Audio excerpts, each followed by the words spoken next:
جاگتی حالت پر قیاس کر رہے ہو.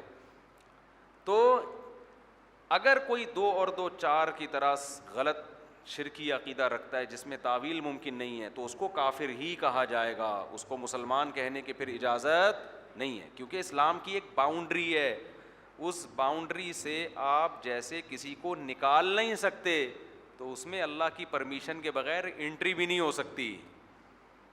اب لوگوں نے یہ تو کہا ہے کہ اسلام سے کسی کو نکالو نہیں نکالو, لیکن اسلام میں آنے کے لیے بھی کچھ شرطیں ہیں. کوئی خود ہی نکل رہا ہے تو ہم نہیں نکال رہے اس کو, وہ خود ہی عقیدے شرکیہ کر کے اگر نکل گیا ہے تو ہم تو بتائیں گے بھائی جس کے یہ عقیدے ہیں وہ اسلام سے کیا ہے, خارج ہے. تبھی تو قادیانیوں کو ہم کافر کہتے ہیں, حالانکہ وہ ہمارے نبی کی نبوت پہ بھی ایمان رکھتے ہیں, آخرت پر بھی, فرشتوں پر بھی, جنات پر بھی, جنت پر بھی, جہنم پر بھی, لیکن انہوں نے کہا کہ مرزا کو نبی مانا جھوٹے شخص کو. سارے علماء کا متفقہ فتویٰ ہے کہ بھائی قادیانیہ کو اسلام سے کوئی تعلق نہیں. تو ایسے ہی ختم نبوت کا انکار کرنے سے جیسے انسان کافر ہوتا ہے, ایسے ہی شرکیہ عقیدہ رکھنے سے بھی انسان کافر ہو جاتا ہے.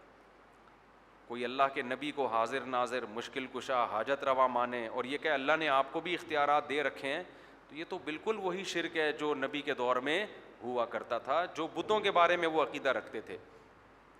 تو اس لیے ہاں اس میں جلد بازی جائز نہیں ہے, جس حد تک تعویل ممکن ہے اس کی تعویل کی جائے گی. تو اب یہاں بھی خوب سمجھ لیں کہ اگر کسی کا عقیدہ 100% شرکیہ ہے تو چاہے وہ اتنی بڑی داڑھی ہو, کتنا تہجد کا نشان ہو, اس کا ذبح کردہ جانور حلال نہیں ہے, اس سے نکاح کرنا جائز نہیں ہے, اس کے پیچھے نماز بھی جائز نہیں ہے, نماز نہیں ہوگی. تو امت میں جوڑ پیدا کرنے کے لیے اتنا جوڑنا کہ دین ہی کا بیڑا غرق ہونا شروع ہو جائے. اب اگر کوئی کہ قادیانیوں سے بھی جوڑ پیدا کرو تاکہ امت میں جوڑ پیدا ہو, ان کے پیچھے بھی نمازیں شروع کر دو, تو بھائی ایسے جوڑ سے توڑ ہی بہتر ہے, ٹھیک ہے نا. ایک باؤنڈری ہے اسلام کی, اس کو تھوڑی کراس کیا جائے گا. تو 100% اگر غالب گمان ہے یا یقین ہے کہ تو پھر اس کے پیچھے نماز نہیں پڑھنی چاہیے اگر کسی کا عقیدہ آپ کو پتہ ہے کہ کیا ہے, شرک ہے. لیکن وہم نہ کریں خام خواہ میں اس میں. اچھا, لبرل لوگ کہتے ہیں یہ مولویوں نے یوں کیا ہوا ہے, یہ مولوی ایک دوسرے کو کافر قرار دیتے ہیں, یہ مولوی یوں کرتے ہیں, یہ. تو بھائی جو غلط بات ہوگی اس کو غلط کہا جائے گا, جو صحیح بات ہوگی اس کو صحیح کہا جائے گا. اب 2 آدمی لڑ رہے ہیں, آپ دونوں کو کہہ رہے ہیں یہ دونوں لڑ رہے ہیں, بھائی ہو سکتا ہے ایک صحیح لڑ رہا ہو, دوسرا غلط لڑ رہا ہو, تو اس میں تجزیہ کیا جائے گا نا, تجزیہ کیا جائے گا کہ ان میں صحیح کون ہے اور غلط کون ہے. آج کل لوگوں کو ایک نعرہ ہے کہ دیکھو مولوی آپس میں کتنا لڑتے ہیں, یہ سارے غلط ہیں. دیکھو دیوبندی بریلوی لڑ رہے ہیں تو یہ دونوں غلط ہیں. یہ دیکھو اہل حدیث دیوبندی لڑ رہے ہیں تو یہ تینوں غلط ہے. یہ دیکھو بھئی آپ بھی تو لڑ رہے ہیں ان سب سے, یہ تینوں آپس میں لڑ رہے ہیں اور آپ ان تینوں سے لڑ رہے ہیں, تو پھر آپ بھی غلط ہو گئے, پھر چاروں ہی غلط ہو گئے. صحیح کون ہے دنیا میں پھر؟ تو صحیح تو پھر کچھ دال چاول کے لیے 2-4 آدمی بچیں گے جو جنت میں دال چاول کھائیں گے. تو پہلا حکم, اچھا اب میں جلدی اس کے احکام بیان کر دوں. مسلمان ہونا ضروری ہے یا یہودی ہونا یا عیسائی ہونا؟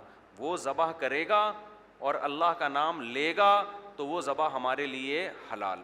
اگر اچھا ذبح کرنے کے لیے ضروری ہے کسی الگ آلے سے ذبح کرے, وہ کسی نے اپنے دانت سے کاٹ دی جانور کی گردن, وہ حلال نہیں ہے. کیونکہ بعض ایسی ڈاکومنٹریز آتی ہیں مرغی پکڑی اور دانت سے اس کو ذبح کر دیا, تو یہ حرام ہو جائے گی بالکل. الگ سے کوئی چاقو ہونا چاہیے. اسی طرح اپنے ہی ناخن سے اس کا گلا کاٹ دیا تو بھی حلال نہیں ہے, حرام ہے. الگ سے کوئی آلہ ہونا چاہیے, آپ کی باڈی سے الگ ہو کوئی. سمجھتے ہو؟ کیونکہ پچھلے صورت میں اللہ نے بیان کیا والمنخنقۃ والموقوذۃ والمتردیۃ والنطیحۃ, 4 قسم کے جانور اللہ نے حرام قرار دیے ہیں. جو گلا گھونٹ کے مارے جائیں, جو جانور دوسرے جانور کو سینگ مارے اور یہ جانور مر جائے, یہ بھی آپ کے لیے کیا ہے؟ حرام ہے, چاہے سارا خون بہہ جائے اس کا. والمتردیۃ, جو بلندی سے گر کے مر جائے. والنطیحۃ, جس کو دوسرے نے سینگ مارا. والموقوذۃ, جس کو پتھر سے مارا جائے. اس سے پتہ چلتا ہے کہ خوب زور سے آپ نے بسم اللہ اللہ اکبر پڑھ کے جانور کو زور سے پتھر مارا اور جانور مر گیا, وہ جانور اللہ کا نام لینے کے باوجود بھی حلال نہیں ہے. اب اس سے خوب سمجھ لیں گولی کا شکار حلال ہے یا نہیں ہے, یہاں سے مسئلہ واضح ہوگا. دیکھو گولی جب جانور کے جا کے لگتی ہے, تیر کا شکار حلال ہے. تیر کا اگر آپ نے جانور پہ تیر مارا, ارطغرل کا ڈرامہ دیکھ کے بسم اللہ اللہ اکبر پڑھ کے آپ نے مارا تیر جا کے ہو گیا اس کے پیوست. شریعت کہتی ہے فوراً جانور کی طرف بھاگو اور جا کے اس کو ذبح کرو, لیکن آپ بھاگے اور ذبح کرنے سے پہلے ہی اس کا انا للہ ہو گیا تو بھی جانور کیا ہے, حلال ہے. آپ کو چونکہ ذبح کا موقع نہیں ملا, لیکن یہ حلال ہے تیر کا, کیونکہ تیر میں دھار ہوتی ہے. اس کو موقوذہ نہیں کہتے, موقوذہ کہتے ہیں جو پتھر کی وجہ سے ہلاک ہوا ہو, تو اس کو کہتے ہیں وہ آلہ جس میں کیا ہو, آگے دھار ہو. تیر ہے, جانور قابو میں نہیں آ رہا تھا, آپ نے بسم اللہ اللہ اکبر پڑھ کے چاقو مارا, اس کے زور سے کھینچ کے مارا اور چاقو جا کے اس کے لگا. شریعت آپ کو حکم دیتی ہے فوراً بھاگو, اس کے مرنے سے پہلے اس کو کیا کر لو, ذبح. لیکن آپ نے سستی نہیں دکھائی, آپ بھاگے مگر جانور پہلے ہی ٹھنڈا ہو گیا تو بھی آپ کے لیے وہ جانور کیا ہے, حلال ہے. اسی طرح اللہ نے اس سے پہلی صورت میں جہاں یہ 4 جانور حرام قرار دیے نا, ان میں یہ بھی بتایا کہ جو شکاری کتا جس کو تم نے سدھایا وہ والمکلبین, اس کتے کو بھی اگر تم شکار پہ اللہ کا نام لے کے چھوڑتے ہو اور وہ کتا ما امسکنا علیکم تمہارے لیے شکار کرتا ہے. کتا آپ نے چھوڑا بسم اللہ اللہ اکبر پڑھ کے, ہرن پہ چھوڑ دیا آپ نے, کتا تگڑ تگڑ تگڑ تگڑ بھاگ رہا ہے, ہرن کو پکڑا گرایا. شریعت آپ کو حکم دیتی ہے آپ بھی کتے کے پیچھے پیچھے بھاگیں.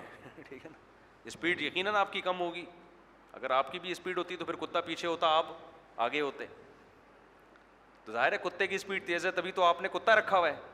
کتا اسپیڈ سے بھاگا اور اس نے ہرن کو دبوچ لیا. دبوچنے کے بعد وہ کتا اس ہرن کو پکڑ کے آپ کی خدمت میں پیش کر رہا ہے. شریعت حکم دیتی ہے جلد سے جلد جا کے اس کو کیا کر دو, ذبح. لیکن ذبح کرنے سے پہلے اس ہرن کی جان نکل گئی تو بھی وہ ہرن آپ کے لیے حلال ہے, کیونکہ کتا بھی آلہ جار ہے, کیونکہ نوکیلے دانت ہوتے ہیں نا دھار والے, تو وہ بھی چاقو اور تیر ہی کے حکم میں ہے, سمجھتے ہیں. لیکن شرط یہ ہے کہ کتے کو سدھایا ہوا ہو, اور یہ شرطیں فقہاء نے قرآن کی آیتوں سے ہی نکالی ہیں. کیونکہ اگر کتا ٹرینڈ نہیں ہے تو وہ بھاگا. ٹرینڈ نہ ہونے کی علامت یہ ہے کہ اگر اس نے ایک بوٹی بھی خود کھا لی نا اس میں سے, تو وہ جانور پورا آپ کے لیے کیا ہو جائے گا, حرام. دیکھو کتنی اسلام میں انسان کی عظمت کا خیال کیا گیا ہے کہ جانور کتے نے اپنے لیے شکار کیا ہے, تم اس جانور کو نہیں کھا سکتے. یہ انسان نہیں, یہ درندگی ہے, جانوروں کا بچاوا کھا رہے ہو تم وہاں بیٹھ کے. ہم نے دیکھا ہے تنزانیہ کے جنگلوں میں نا, شیر اپنے لیے شکار کرتا ہے, وہاں کے جنگلی لوگ آ کے اس کو اٹھا کے لے جاتے ہیں. یہ انسان کی انسانیت کے بھی خلاف ہے کہ جانور نے شکار کیا, کھا رہا ہے, آپ اس کو بھگایا, چل بے ہٹ یہاں سے. تو قرآن نے کیا بیان کیا, ما امسکنا علیکم, کتے نے تمہارے لیے شکار کیا ہو. تو اس کی علامت یہ ہے کہ اگر خود اس میں سے ایک بوٹی بھی کھا لی اس نے, تو اس کی علامت ہے کہ اب اس میں کنفیوژن پیدا ہو گئی ہے, اب یہ مشکوک ہو گیا ہے, تو اب آپ اس کو نہیں کھا سکتے. تو سدھایا ہوا کتا آپ کا آلہ کہلائے گا, یعنی گویا آپ کا تیر ہے جو آپ نے پھینکا ہے, سمجھتے ہو. تو اب اچھا, اسی طرح ایک شکار ہوتا ہے, باز کے ذریعے شکار کیا جاتا ہے. جو شکاری پرندے ہوتے ہیں, باز کو اگر آپ نے کسی جانور پہ چھوڑا بسم اللہ اللہ اکبر کہہ کے, کسی بھی پرندے پہ چھوڑ دیا, حلال پرندے پہ, باز اس کو پکڑ کے لے آیا آپ کے لیے, تو ذبح کرنے کا موقع اگر آپ کو نہیں ملا تو وہ بھی آپ کے لیے کیا ہے, حلال ہے. کیونکہ اس کی جو چونچ ہے نا وہ بھی چھری کی طرح ہوتی ہے, بلیڈ کا کام کرتی ہے, سمجھتے ہیں. لیکن فقہاء نے بیان کی ہے باز اگر اس میں سے خود بھی کھا لے گا تو بھی آپ کے لیے حلال ہوگا. وجہ اس کی ہے کہ باز کو یہ ٹریننگ دینا 100% ممکن نہیں ہے کہ خود نہ کھائے وہ, کتے کو تو طبیعت سے دھو دو گے وہ سمجھ جائے گا نا, ایک دفعہ کھا لیا دھو دو طبیعت سے.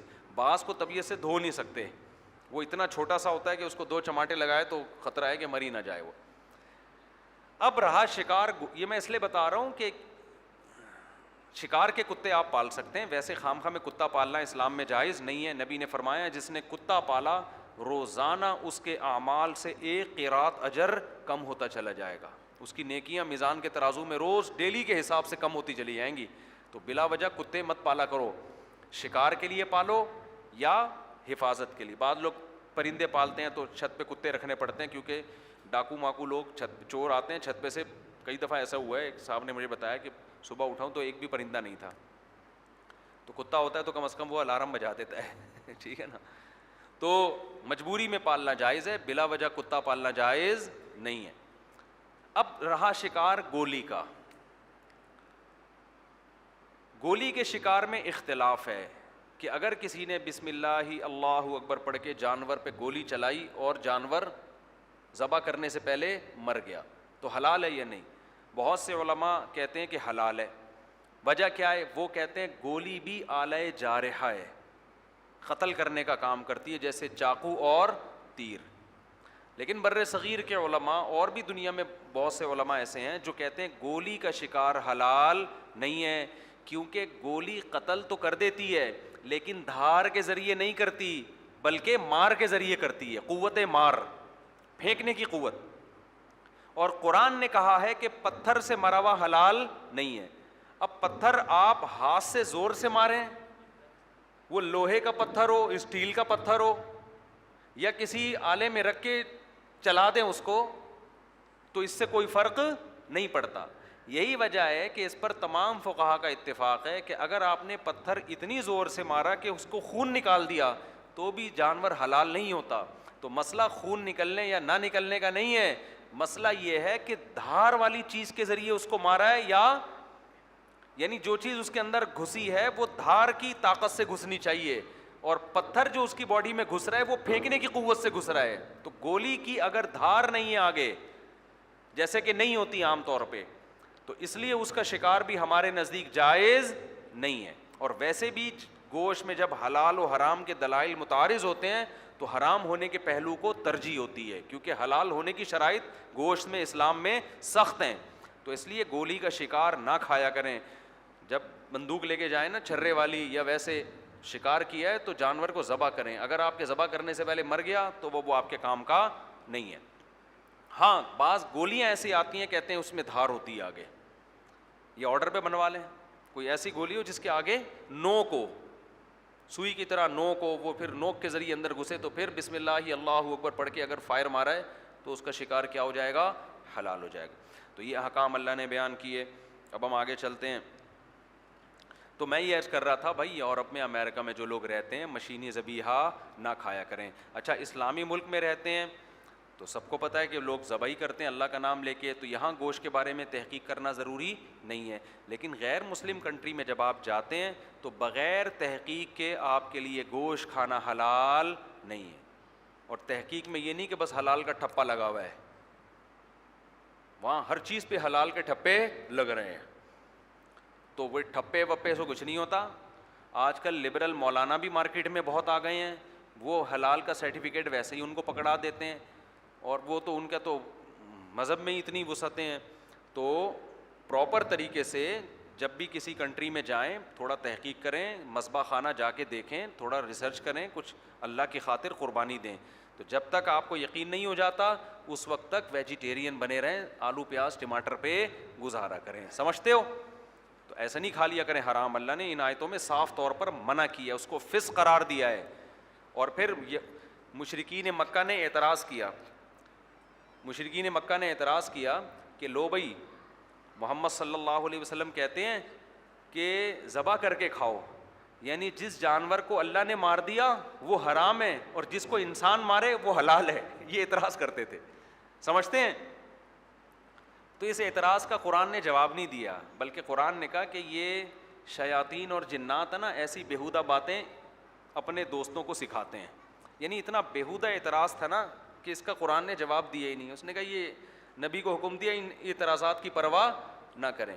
بھائی انسان مارتا ہے وہ بھی اللہ ہی مارتا ہے نا, تو اللہ نے کہا ہے کہ ہاتھ سے ذبح کرو, اس طریقے سے کرو, خون نکالو, کھا جاؤ اس کو, اور مردہ ہو جائے تو مت کھاؤ. اب یہ کوئی بات تو نہیں ہے کہ اللہ مارے, تو یہ ایسا ہی ہو گیا. ہم جب بچپن میں اسکول جاتے تھے تو کسی کے پیسے گرتے تھے, ہم اٹھا لیتے تھے. وہ کہتے تھے میرے پیسے, ہم کہتے بھائی اللہ کی زمین سے ملے ہمیں. اگر تمہاری جیب سے ہم نے نکالے ہوتے, تمہاری جیب سے نکالے ہوتے تو ہم پابند تھے دینے کے.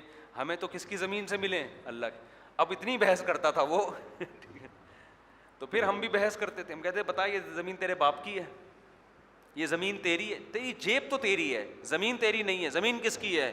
اللہ کی. ہمیں تو اللہ کی زمین سے ملے. اب بتاؤ اس اعتراض کا کوئی جواب دے گا؟ ابے اللہ کی زمین سے ہو یا ماموں کی زمین سے ہو, پیسے تو اسی کے ہیں نا.